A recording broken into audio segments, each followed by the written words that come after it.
Cardiff City TV. Well, shooting opportunity. Oh, it's brilliant. Morrison, goal!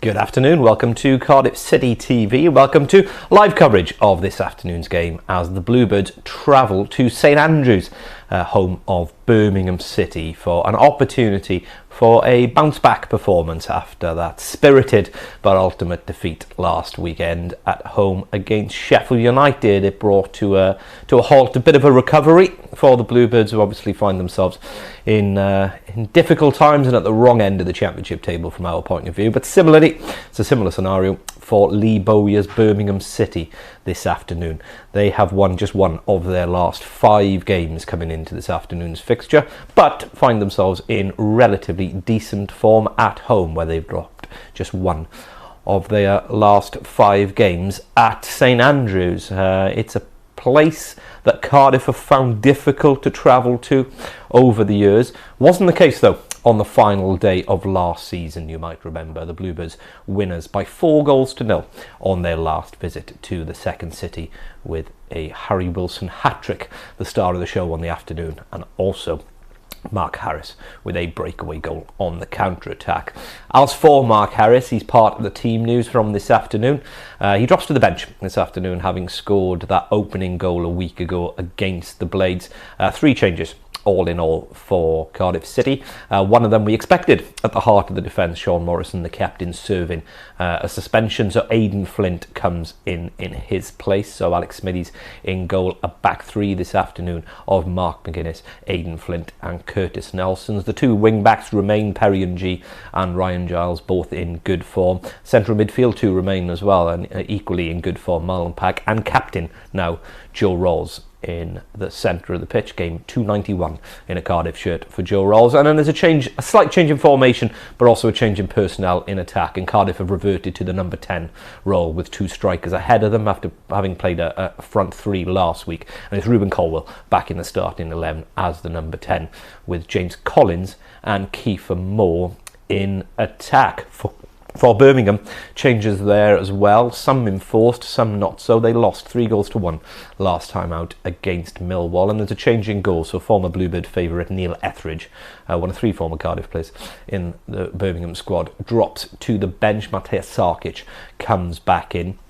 Changes in the back line as well. George Friend returns to the lineup, having missed a couple of months with injury. He'll play on the left of a back 3, so Cardiff and Birmingham largely playing the same formation this afternoon. So it'll be George Friend, Mark Roberts, and another former Bluebird, Dion Sanderson, loanee from Wolverhampton, at the right of the back 3. Jordan Graham, another former Wolverhampton player, will play at right wing back, and there's also a change at left wing back, where Jeremy Bayer, ordinarily a striker or a winger, has been playing in that position for much of the season. He swapped out this afternoon for a more orthodox defender, Christian Pedersen, German left back, Danish left back, who played a lot of football in Germany earlier in his career. He comes back into the left wing back role. There's a place in the midfield for 17-year-old Hereford-born Wales youth international Jordan James, who's having a real breakthrough season for Lee Bowyer's men, because they're quite short of options in that area of the pitch. But he's in there this afternoon, alongside, just checking myself, Ivan Šunjic,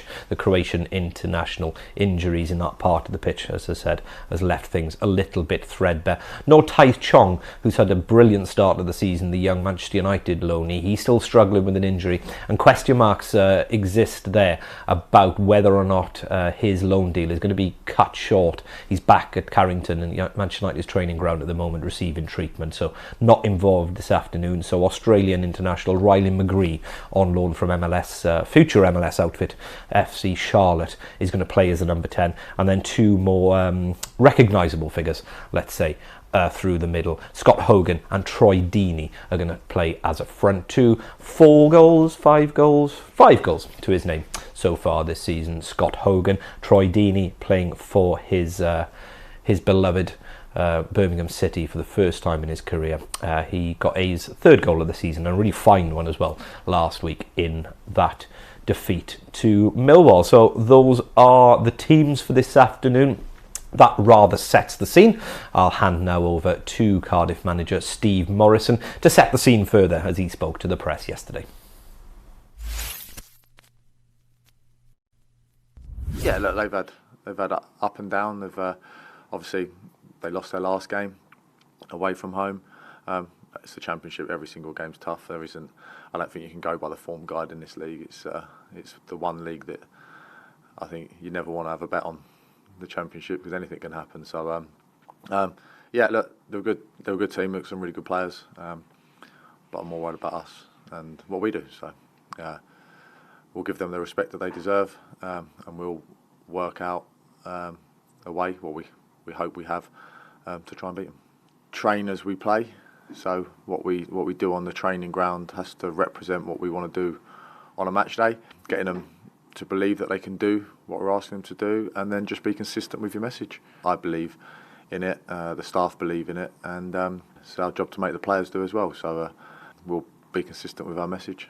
I think I spoke about it when I first was doing it in the interim. Like, change creates change, doesn't it? So it's a natural thing. Obviously, we can put in place what we want to put in place. It's up to the players to carry it out. So, and by the way, they've been excellent with it and asking questions and wanting to do it. So while they're doing it, then they're still believing in what we're doing. As I said, like the game at the weekend against a really, really good Sheffield United, for a large part of that game, we was doing really well. So yeah, it'll be the same again on Saturday. Pressure's not off. It's a case of we've won when we're away, so it's kind of you're enjoying those moments, and it's a bit different. Obviously, we won my last interim game in charge here, and obviously that was a great moment. The way it happened, and yeah, I'm sure we'll enjoy ourselves when we win at home as much as we do when we're away. There'll just be a few more people to see it.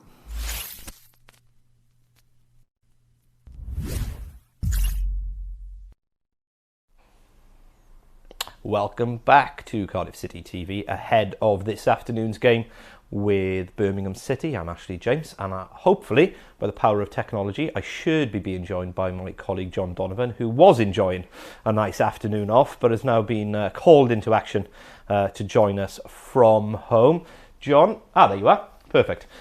John, it was a defeat yet again at home a week ago, but very different circumstances to what we've seen from months gone by. It was a spirited performance, to say the least, in difficult circumstances against a good Sheffield United team who really shouldn't be as far down the Championship table as they are. You're absolutely right, Ash. Good afternoon to you. First of all, congratulations to Dale and Mike on those graphics, those snowy graphics. They're nice, aren't they?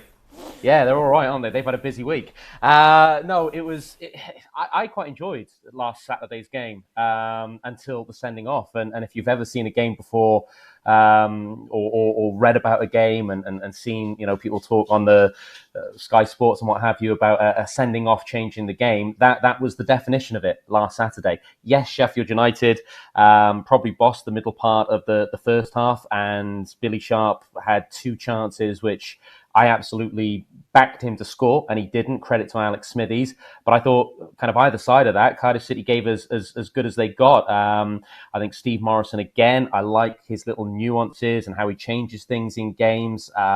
We were far too open in the middle last week. I think he'd set out Mark Harris and Isaac Davis to sort of nullify their wing backs, but then Sheffield United were playing through the middle of the park, so he went more narrow. And I'm seeing signs from Steve Morrison. I think he's an astute manager, even though he's very early in his managerial career. So the sending off did change it. I still think a couple of the goals were avoidable. But it was always going to be hard, as you say, against a quality Sheffield United side who having their own new manager bound, who have the manager now they probably should have had from the start of the season.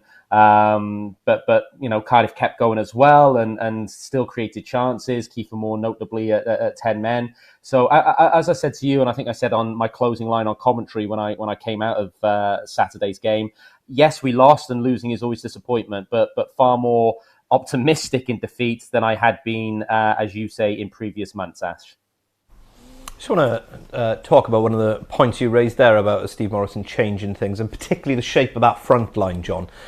It looks like he would like to play a front three, so have Kiefer Moore or James Collins, whoever he feels is, who's performed the best, I guess, in training that week, leading the line, and then have two fleeter of feet strikers outside, as you say, to try and stretch a defence, back the full-backs a little bit, so that we're not putting so much pressure on our own wing-backs to do that job. And we saw fleeting moments, Isaac Davis with that lovely run that very nearly resulted in the goal. But for whatever reason, as you said, it's not quite working for us, that formation. It does leave us a little bit exposed in the middle of the park.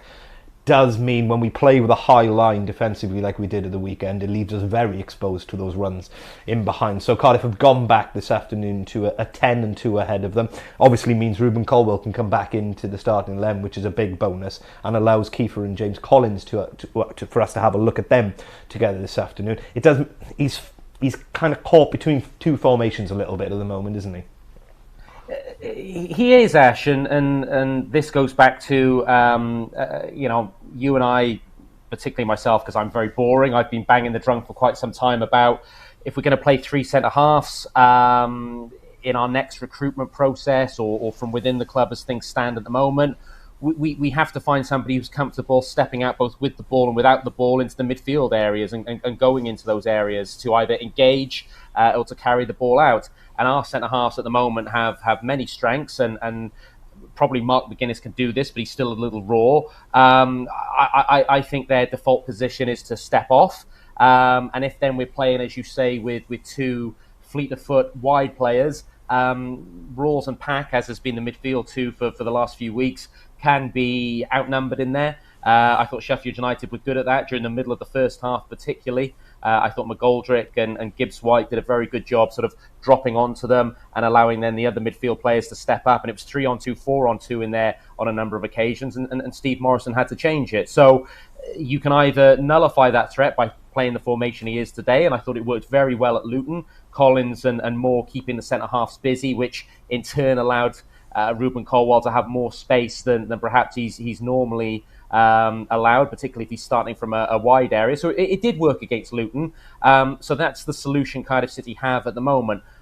Long term, I still want our next recruitment process, and I say this not meaning to be discourteous to the players we've got at the moment, far from it, but I think we need to target centre-halves who are comfortable going into midfield areas, both with the ball and without the ball. Looking at the Birmingham team today, John, it looks like a sign of respect towards Cardiff, I think. He's been a bit more prosaic with that selection. Out goes Jeremy Bayer. In comes a defender in the left wing-back position instead. George Friend, not rushed back, but he's been missing through injury, and he's brought back in from the cold a little this afternoon to play on our left-hand side. I think if you look at the strikers on display today, and you see the pictures coming through, it's a stinking day in the second city. The rain is teeming down. It's always a difficult place to go. I think Scott Hogan and Troy Deeney, and equally James Collins and Kiefer Moore will fancy a good old-fashioned ding-dong with three centre-halves this afternoon, won't they?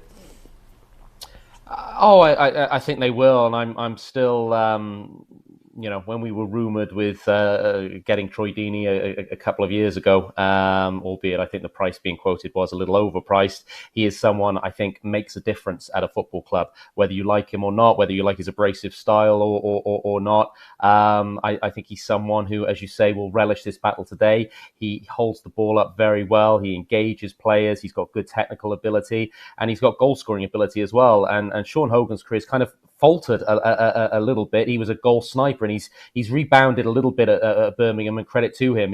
Scott Hogan, not Sean Hogan, my apologies, but Scott Hogan is someone I still think he has a sniper's instinct. So that front two for Birmingham, I think that's a worrying front two. It's a quality front two. Maybe there isn't the greatest speed off the mark in the two of them, but they're two quite savvy forwards, particularly Troy Deeney, who I think at this level could make a difference at any football club. So certainly imagine Aidan Flint is going to try and take the mantle of going with Deeney. Deeney will try and be savvy and isolate himself on either McGuinness or Nelson. So that might even determine where this match goes. Who provides the better platform? Who causes more problems for the three centre halves? Is it Moore or is it Deeney? There's not many strikers in this championship I rate above Kiefer Moore, but I've always had a great respect for Troy Deeney and what he does on a football field. And an interesting individual's name on the team sheet for Birmingham as well, one Dion Sanderson, who obviously had that half a season on loan with us, looked raw but encouraging, and seemingly was available to retake on loan the summer after. Went to Sunderland, didn't really settle there, but you were looking at Cardiff's problems then in the right back position as being like, well, we could have done with him. Are we equally looking at him now? And it might be an audition here this afternoon, but looking at him now as being one of those of the two wide centre halves. You talked about having a centre half comfortable in possession and carrying the ball into midfield. He certainly looks like he would have fit that mould. Ash, I think, and I was in the minority and criticised at certain times by Cardiff City fans, and they're certainly entitled to do that. I think I was Dion Sanderson's agent the period of time he was with us. Yes, he's raw. You're absolutely right. He's raw. There's mistakes in him, and hopefully Cardiff City will capitalise on a mistake today, perhaps. I think he has something, and not necessarily the same level of ability, but he reminded me, and I mentioned it on commentary a few times, a little bit of a Danny Gabidon. I think he's going to grow into a centre-half rather than a right-back where he was playing for us. I think he could have come back and done a job at right-back. He's raw, but he's athletic. He's got some speed. He can carry the ball. He can find a pass. Yes, I know he made mistakes with Cardiff City in that away league game at Fulham, which probably sealed his fate in the eyes of certain Cardiff City fans. He was poor. He was beaten on the back post for that goal, which, was it Mitrovic that scored it? But Mitrovic has done that to better centre-halves than Dion Sanderson. He would be someone I would absolutely keep an eye on. I think he's got... you can work on somebody who's raw, but you can't necessarily teach natural attributes. And I think he's got natural attributes. And if he was under someone like Mark Hudson's tutelage, who could perhaps teach him the finer defensive aspects of the game, again, I'm going to go into Dion Sanderson agent mode. I wouldn't be disappointed to see him back at Cardiff City. John, thank you very much for joining us as ever. Enjoy the game, enjoy your afternoon. We are 12 minutes from kickoff at St Andrews, so about time to get ready for live commentary with myself here on Cardiff City TV. Just a reiteration of the team news, 3 changes for Cardiff. So Ruben Colwell, the headline news, back in the team. Aidan Flint back in at the centre-half position in place of suspended captain Sean Morrison. But Joe Rolls, captain, oh my captain, keeps his the armband and his place in the middle of the park. We are going to hear now from Mark Harris, goal scorer a week ago on the bench this afternoon, and then we have live commentary the other side of this. First of all, Mark, have a think about Sheffield United last week. Obviously not the result that we wanted, but I think everyone will say that it was a positive performance, particularly in the first half. Yeah, I thought that as well. Obviously, first half, I thought we played well.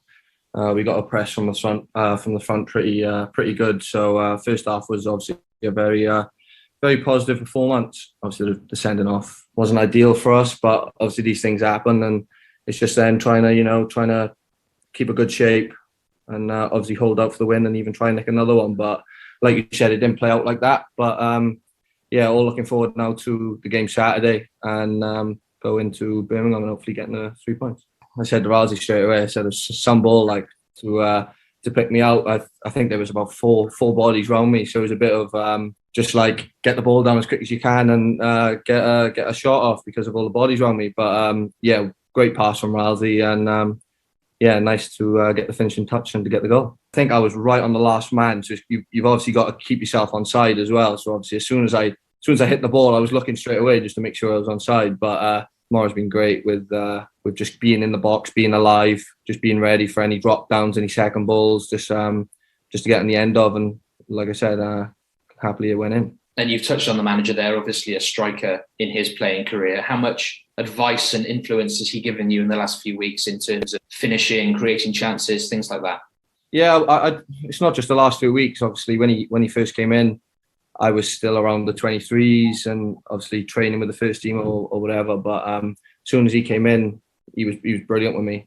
helping me understand more of where I need to be to get more goals. And, you know, the finishing sessions, they're always going to help, just doing extras after training. But he's always been brilliant with me. So hopefully that continues. A tough test on the weekend.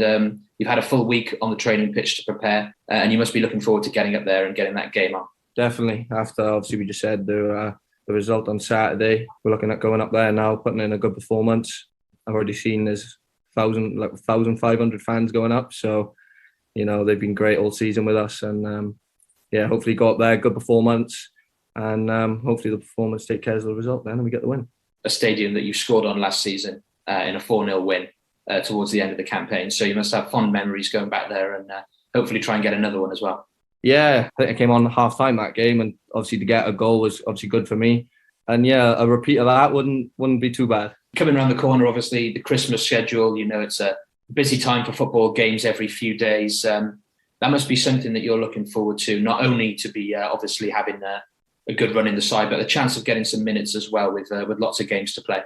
So there's going to be games coming thick and fast, and obviously everyone's going to be needed. So obviously all the lads are ready for when we're called upon, and it's just getting as many points as we can from these games and trying to get ourselves towards the top half of the table. The more games, obviously, the better. Everybody wants to be playing. So we've all got to be pushing ourselves now, and better the performances. Hopefully, the results come with it.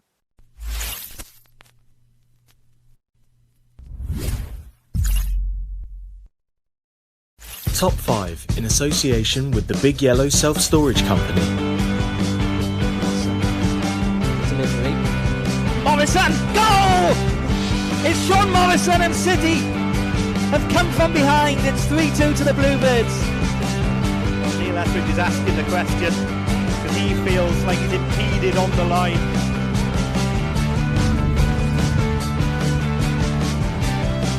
think 20 minutes or so for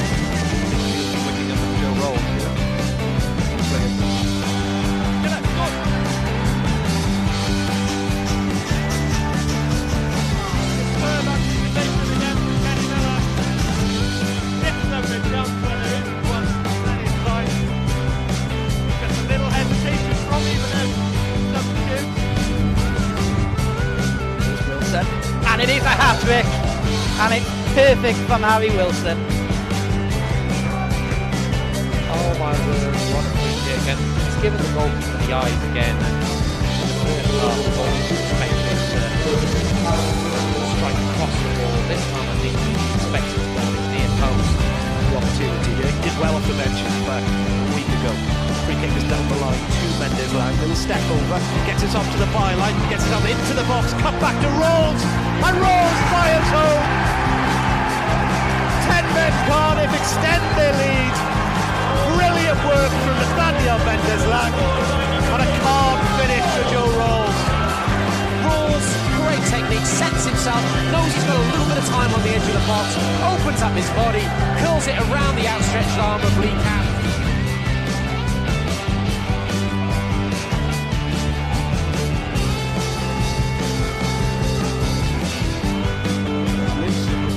Harry Wilson, audacious effort. Oh, what a lovely goal. And we've got goal of the season coming up next week with Neil. Well up another contender there. For the outside of his left boot, took advantage of the mistake. City lead after 9 minutes. Well, he takes advantage of the mistake, and you're right, the finish is an absolute beauty of the goal of the season contender. But you've got to say his work rate that gets him takes down. It's the most of the game of the season. There's nothing really on him to play for. But it's his run, it's his hard yards, it's a shocking mistake. It really is. An awful ball inside. But Harry Wilson's hard work gets him to that position, and then the finish, well, it's something that maybe only to do with his starting 11 play with the outside of his left foot.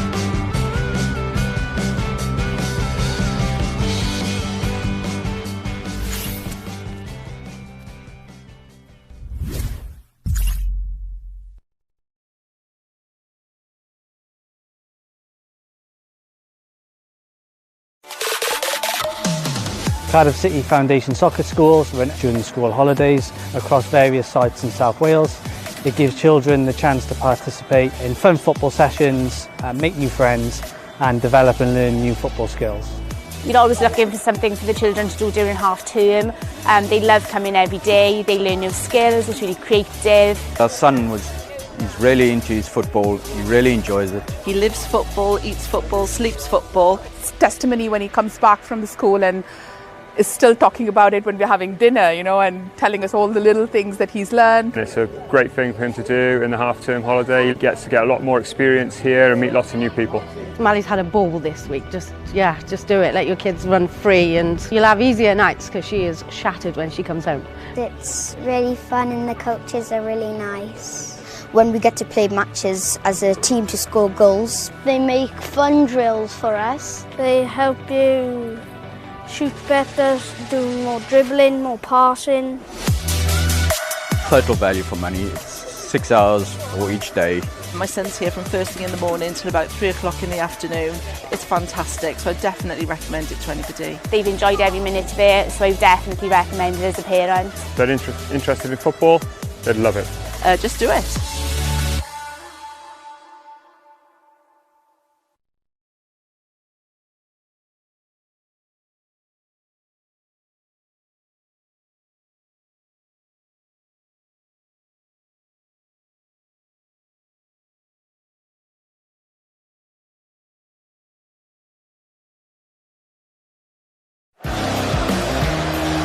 Good evening, welcome to Cardiff City TV. Well, shooting opportunity. Oh, it's brilliant. Morrison, goal!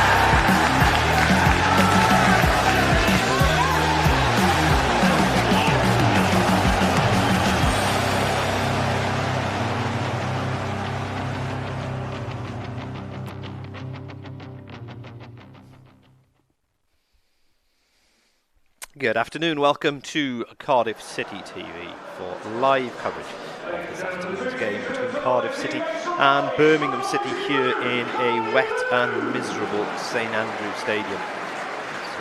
So, travelling contingent not on the bench this afternoon for the Bluebirds as we await the arrival of the two sides in earnest ahead of this afternoon's kick-off. Battle between teams of the wrong end of the championship table. There.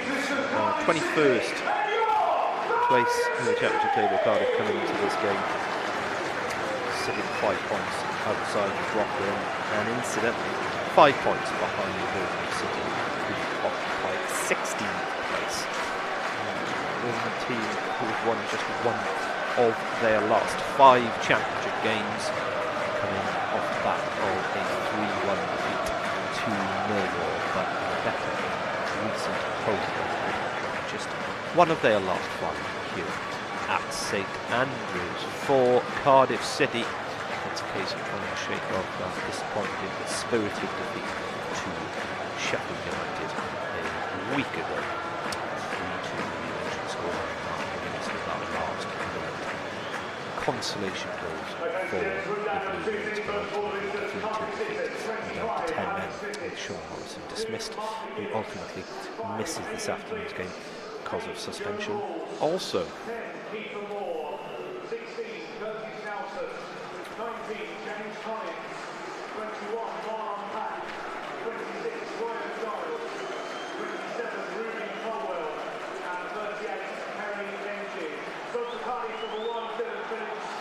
as the Birmingham team news then, and they do make changes. In comes Christian Pedersen to play the left wing back role. Also a place for 17-year-old Welsh youth international Jordan James in the middle of the park amongst Ivan Shunjic, and Riley McGree keeps his position in the attacking midfield role with Taith Chong, the impressive Manchester United loanee, still out to the side. Neil Etheridge drops to the bench after his first championship start of the season last week.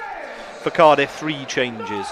One of the heart of the defence, we've already mentioned, Sean Morrison, is suspended for this afternoon after that red card a week ago, so in comes Aidan Flint to the heart of the defence. Joe Rawls keeps the captain's armband in the middle of the pitch, deputising for Morrison, and there's changes up front where Ruben Colwell comes into the team as the number 10, and James Collins and Kiefer Moore are partnered together in attack.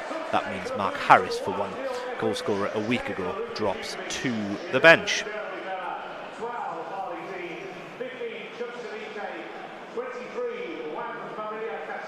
Also, a place on the bench this afternoon for young Oliver Denham, who steps into the fold with Sean Morrison missing from the matchday squad. The latest in a long string of under-23 talent to have a taste of the first team environment this season. 1,500 or so Cardiff City fans have made the relatively short but not the most enjoyable journey up the M5 to St Andrews on a miserable December afternoon.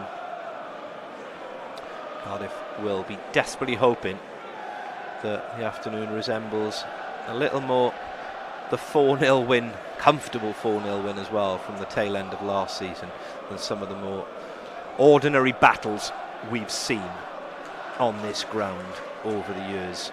I'm thinking of a 1-1 draw back in January 2020 in very similar circumstances to this one. Lee Tomlin with the equaliser on that afternoon. Cardiff in the pink away kit this afternoon.